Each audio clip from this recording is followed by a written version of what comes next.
ইফতার বাজারের মধ্যে এটা কিন্তু সবচেয়ে বেস্ট একটা ইফতার বাজার, যেখানে কিন্তু আপনারা মজার মজার বিরিয়ানি হতে স্টার্ট করে আলুর চপ সাথে আরও অনেক কিছু পেয়ে যাচ্ছেন। সো যারা যারা নিতে চান তারা হচ্ছে এই ইফতার বাজারে একবার হলেও আসবেন, try to must be.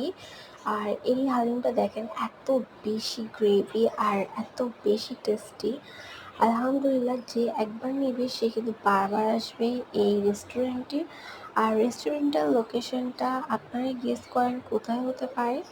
So আজকে এই হালিম এবং সেই সাথে হচ্ছে ইফতার বাজারের ব্লগটা আপনাদের কাছে কেমন লেগেছে অবশ্যই কমেন্ট করে জানাবেন। ভালো লাগলে অবশ্যই আমাদের ইউটিউব চ্যানেলটিকে সাবস্ক্রাইব করে সাথে থাকবেন। তো আজকের মতো এখানেই বিদায় নিচ্ছি। সবাই ভালো থাকবেন, সুস্থ থাকবেন।